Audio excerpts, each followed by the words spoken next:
Olá, seja muito bem-vindo. Eu sou Jeremias Gomes, você está no Alesp Conecta. Vamos falar dos desafios para a gastronomia, né, os restaurantes principalmente diante da pandemia. Todo mundo gosta de sair, passear, muita gente que vai passear em outras cidades ou em outros países até lembra mais da alimentação, do que comeu, da gastronomia local, do que o próprio local que visitou, né? É muito importante. Só que, claro, em tempos de pandemia, tudo mudou e a palavra tem sido a criatividade, né? Por isso que a gente vai conversar agora com a Adriana Silva, ela é nutricionista, ela é especialista em gastronomia, está aqui com a gente para nos atualizar aí sobre esses desafios. Tudo bem, Adriana?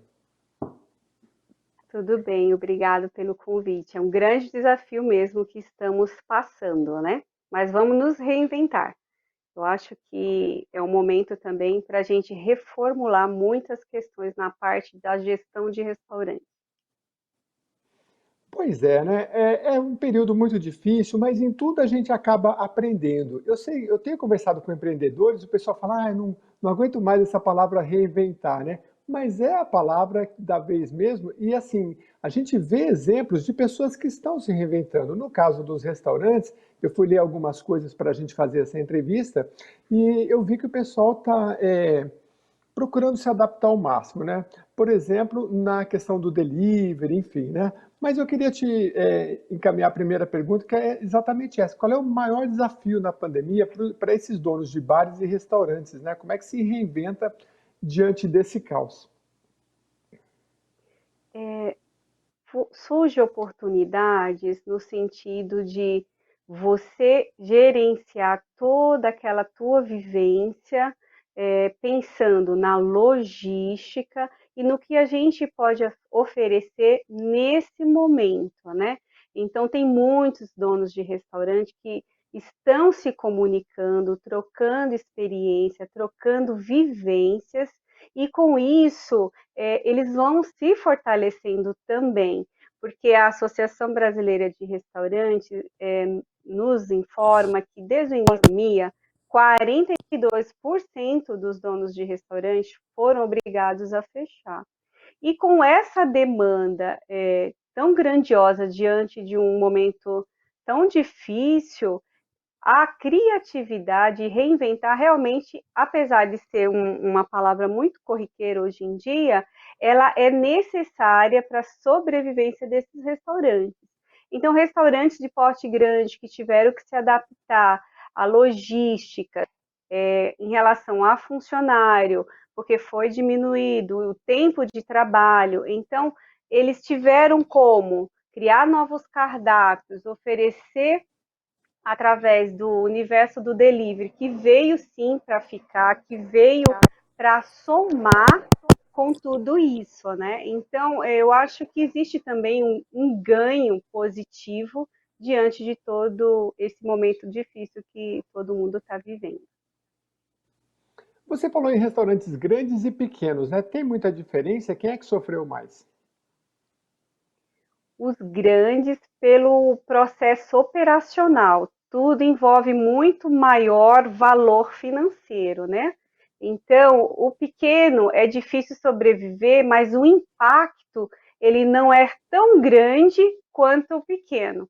Então, o que a gente conversa com o pessoal da Brasel é que todos os proprietários eles conseguem hoje se comunicarem entre si e ver que diante dessa situação que fragilizou todos, eles podem ter um olhar de logística, por exemplo, de custos, né? Então, coisas que não eram tão necessárias, ele pôde enxergar que ele poderia estar tirando daquela rotatividade da sua logística. Então, ele pôde estar trabalhando horários menores e agrupando uma equipe, não tentando colocar essa equipe como dispensa. Ele pode estar reavaliando toda a sua logística. Um exemplo, como reinventar uma comida e pensar num descartável. Então, tem todo um pensamento, um planejamento para que isso, junto, não seja depositado um valor agregado para o cliente na situação que a gente está vivendo hoje, e também a questão de você ter um custo baixo para você estar ofertando algo novo, né, na parte da gastronomia, para o seu cliente que está em casa, que está louco para sair. Mas você tem que estar criando e inovando pratos, trazendo também uma coisa muito importante que a gastronomia está fazendo, comidas que remetem um pouco à cultura, né? A cultura da nossa infância, a cultura de algumas cidades. Então, tá renovando literalmente isso daí e agregando valores que não venham a ter um peso final para o nosso consumidor, né? Que a gente quer manter essa fidelidade. Isso é muito importante. E na questão da comunicação, né? Você falou a questão de procurar ligar a gastronomia à cultura da pessoa, né? Eu, por exemplo, sou descendente de português e quando eu tive certa vez na terra que meu pai nasceu, eu pude comer bacalhau maravilhoso. E no Brasil a gente não come muito. Se algum restaurante viesse falar, ô Jeremias, você gostaria de um belo bacalhau? Eu acho que eu iria pensar seriamente se pelo menos eu iria receber isso em casa, né? A questão da comunicação, você acha que os restaurantes, os comerciantes também estão pensando, sei lá, ou por WhatsApp, ou tem Instagram, Facebook, né? Como é que está isso de ser um pouco mais ativo e não só esperar que o cliente venha, né? Até porque a gente, na maioria das vezes, muitas pessoas ainda têm receio de, mesmo com o distanciamento, de frequentar locais públicos. Sim, A comunicação, como é que ferramentas que você vê? sim, a comunicação ela está sendo muito ativa, né? Através de aplicativos, que a gente tem uma demanda muito grande hoje, através das redes sociais. A maioria dos restaurantes tem seu Instagram, tem seu Facebook, ali também tem promoções, tem fidelidade, cartão fidelidade é uma coisa que estão usando muito para fidelizar o cliente, né? E é uma somatória de ações que vai trazendo resultados pequenos, mas eu falo que você tendo essa visão da comunicação, você vai semeando todo dia um pouco para o seu cliente, né?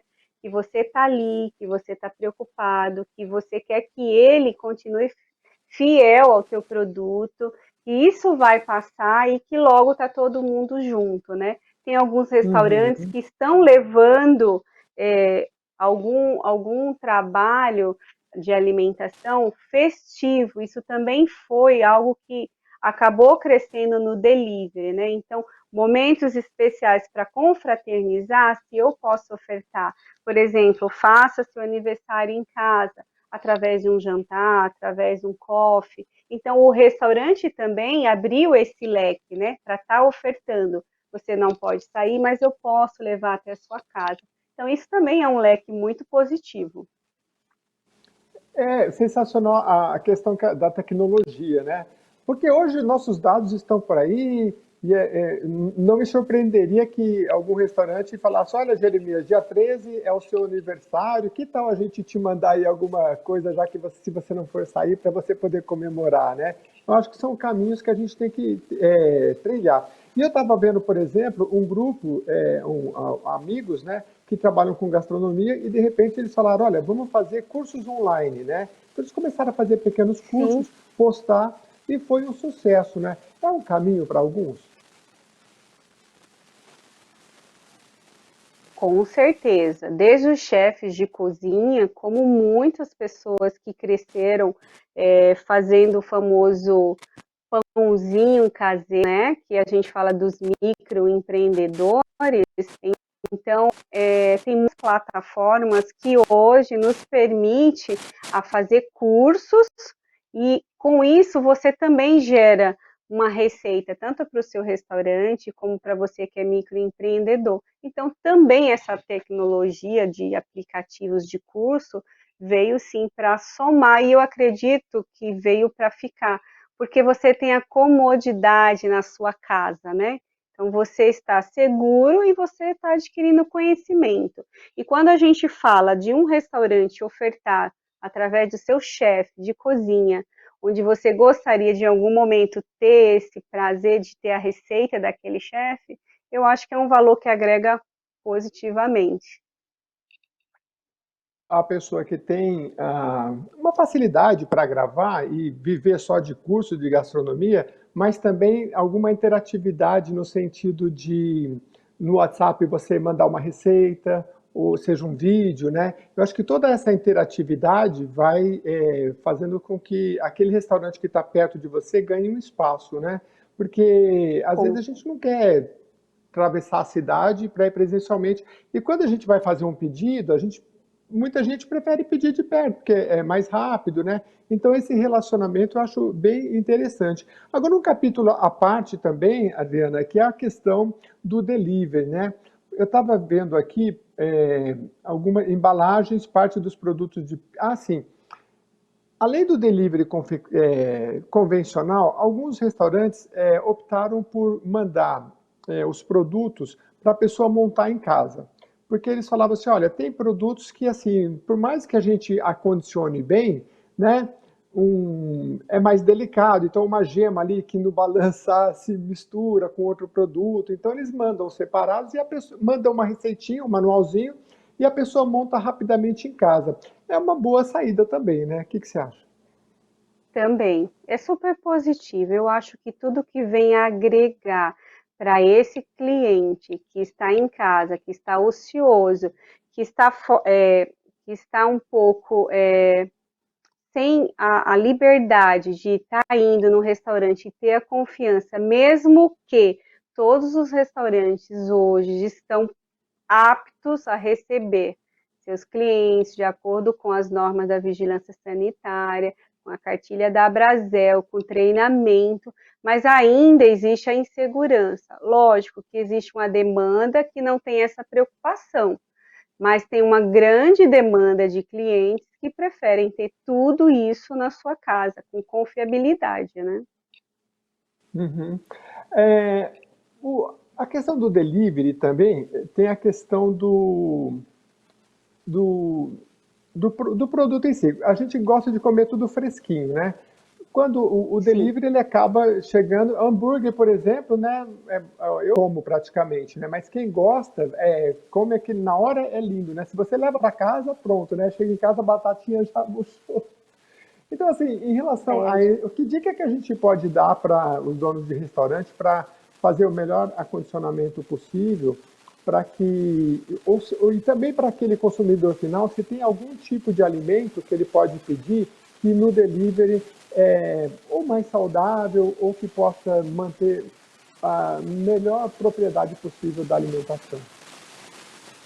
eu acho que o primeiro momento é saber fazer a escolha da embalagem para preservar esse alimento, que ele chegue com o maior frescor possível, porque mudando a alteração da palatabilidade desse alimento, como você mencionou, você pede um McDonald's, a batata chega murcha, né? Então, assim, tem que também ter um olhar para esse tipo de embalagem, como será condicionada. Muitos clientes não se preocupam com isso, mas você sair com o frescor do alimento e ele da mesma propriedade como se você estivesse no restaurante, isso fará com certeza toda a diferença, né? Para que você fidelize cada vez mais. Então, é mais uma questão de assertibilidade da embalagem, o transporte, como que foi acondicionado, né? Porque a gente está vivendo também uma frenética muito grande de volumes de pedidos e a preocupação também como está sendo acondicionada. Então, assim, a empresa ela também tem esse cuidado, desde o acondicionamento, desde a higiene, para que aquele alimento chegue íntegro, né, para o seu cliente. Nós estamos conversando com a Adriana Silva, que é nutricionista, especialista em gastronomia, para falar sobre os desafios aí dos restaurantes, né? Não está muito fácil, não. Mas o importante, Adriana, é que todos nós vamos nos reinventando, como a gente falou no início do programa. Eu queria que você falasse um pouquinho desse processo de reestruturação dos espaços, né? Os estabelecimentos têm normas aí de vigilância sanitária para serem seguidos. Em geral, estão sendo seguidos? Como é que está sendo essa receptividade aí para a população? Olha, os proprietários de restaurante, eles estão fazendo o melhor para que tudo isso que foi exigido, né, de forma de segurança para os seus clientes, sejam feitos na prática. Então, desde a implantação estrutural de distanciamento, a questão de treinamento com a sua brigada de frente, de linha de frente, né? Como a equipe toda da cozinha. Então, a preocupação de que tudo fique de forma segura para o seu cliente entrar, poder se sentir seguro que aquele momento que ele vai estar compartilhando aquela refeição, ele vai estar seguro nos padrões exigidos, isso está sendo feito uma boa demanda dos restaurantes. Agora precisa ter um controle maior, né, em relação à fiscalização. Existe também a preocupação dos proprietários de adaptação. Então, exemplos, alguns restaurantes, eles estão colocando pias no ambiente externo do salão para que aquele cliente que venha solicitar higienizar a sua mão, ele não precise se deslocar até o banheiro e ter aquele contato com aquelas outras pessoas. Então, em ambientes afastados, alguns restaurantes já estão implantando pias no âmbito do seu restaurante, no salão. Isso é muito interessante porque mostra como realmente eles estão buscando fazer o melhor para atender os clientes, né? Em relação à segurança, em relação à questão do delivery, que ele é colocado no ambiente externo, separado, para não ter aquele cruzamento entre as pessoas, para não ter contato. Então, assim, uma demanda dos donos de restaurantes estão fazendo corretamente. Mas volto a falar que precisa um pouco mais de fiscalização. Mas, assim, eu acho que foi aceito para que realmente todo cliente que venha a estar no estabelecimento possa se sentir seguro em relação a tudo isso que a gente está vivendo. Uma adaptação positiva, né? Uhum. Você sabe, Adriana, que eu, por exemplo, eu moro sozinho e aí eu sofro com as saladas, né? Esses dias eu vi na internet como é que você acondiciona lá o seu agriãozinho, o seu alface, aí seca bem ele, aí coloca um pano embaixo, aí coloca no fundo da geladeira, mas quando vai lá, tá murchinho, né? Não tem jeito. Por isso que o self-service eu gostava muito daqueles buffets de salada que são muito variados, né? E é Sim. gostoso a gente poder ter essa variedade. Por outro lado, também, a gente vê muito self-service e que não tem aquela proteção de acrílico. E as pessoas, quando passam com as suas bandejinhas, seus pratos, muita gente conversa, né? E a gente sabe que o coronavírus ele é transmitido principalmente pela saliva, assim, quando você pode conversar. É, acho que de bom tom você proteger aquela área do self-service de modo que só a mão da pessoa possa ter acesso ao alimento, eu vejo restaurantes assim. Isso é bem interessante, né? Sim, confeccionar uma placa de acrílico, né? Essa sua pergunta foi muito pertinente, porque se a gente está num processo onde a questão da fala, né, de gotículas, então isso fica muito vulnerável para quem está se alimentando através de um self-service. Alguns lugares se adaptaram em relação a isso.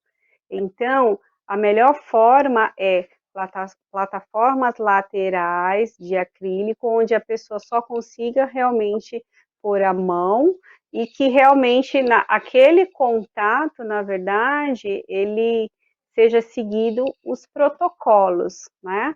Que protocolos são Uhum. esses que, ao você iniciar esse processo de ofertar o teu alimento, naquele momento você já higienize suas mãos, porque você vai pegar, né, no pegador.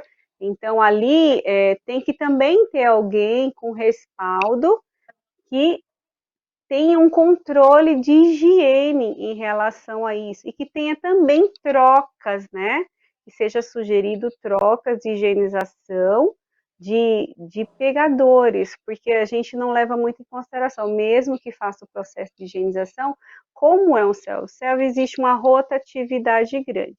Eu falo que, neste momento, exagerar a segurança alimentar é extremamente necessário, a saúde do teu estabelecimento e a saúde do teu cliente. Então, ofertar da melhor forma possível que venha te trazer segurança. É, sim, Adriana. A gente sabe que é mais um custo para o dono de restaurante, não é fácil, né? Mas, ao mesmo tempo, eu acho que essa deveria ser uma regrinha, mesmo antes da pandemia, porque é uma questão de higienização. Infelizmente, no momento de pegar o alimento, não é o momento de ficar conversando, mas tem gente que é naquele momento que ele quer conversar do amigo que está do outro lado, falar do time que ganhou, né? Não é agradável, então o melhor é o restaurante colocar uma proteção acrílica e proteger o alimento. Em tempos de coronavírus, então, muito importante. Alguns restaurantes dão aquelas luvinhas de plástico, assim, bem descartáveis mesmo, para a gente pegar, né? Então aí Sim, também já evita aquela questão do contato, muito interessante. Adriana, papo muito bom, mas já estamos indo para o final, tem só mais uns 4 minutinhos. Eu queria só colocar dois temas, então, rapidinho, que uma é voltar sobre a questão dos descartáveis, né? Porque tem restaurante que investe aí durante a pandemia, as entregas, os deliveries estão mais em alta, então investe assim num produto, né, numa caixa muito bonita, né, tudo muito apresentável. Se você vai dar um jantar, você não pode ir num restaurante com a gastronomia que você quer, então você tem uma boa apresentação, como a gente já colocou, às vezes alimentos que você monta na hora, mas isso acaba encarecendo também. Que orientação que você pode dar nesse sentido para que, enfim, eu acho que é uma pesquisa, né? Oferecer um bom produto, mas também de um preço que bom para o restaurante e bom para o consumidor, né? eu acho que é um momento de parceria com o seu fornecedor ou com seus fornecedores, né? Desde o fornecedor da embalagem, como aquele fornecedor que vai fazer a impressão da embalagem, porque o produto em si, ele passa por vários processos, né? Até chegar ao nosso destino final. Toda negociação nesse momento vai garantir você não ter uma demanda de aumento no produto final para o seu cliente. Então, a palavra de ordem é parceria, para que todo mundo continue no seu trabalho e todo mundo ganhando um pouco, né? Porque agora a questão realmente é de todo mundo fazer essa junção, essa parceria para ter bons resultados gradativamente, né? Porque vai passar tudo isso. Muito bem. Adriana Silva, nutricionista, especializada em gastronomia. Quero agradecer bastante a sua participação aqui. A gente superou aí as questões técnicas, vamos gravar outros programas, porque nutrição, boa alimentação é um tema recorrente, de utilidade pública, aqui na Assembleia Legislativa, na rede Alesp. Muito obrigado pela sua participação. Obrigado você. Obrigada aos ouvintes, né? E telespectadores. E a você que nos acompanhou até aqui, muito obrigado pela sua participação. Mande aí os seus temas que a gente vai trazendo aqui, temas de utilidade pública, de interesse para toda a população, principalmente nesses tempos de pandemia. Muito obrigado e até a próxima edição.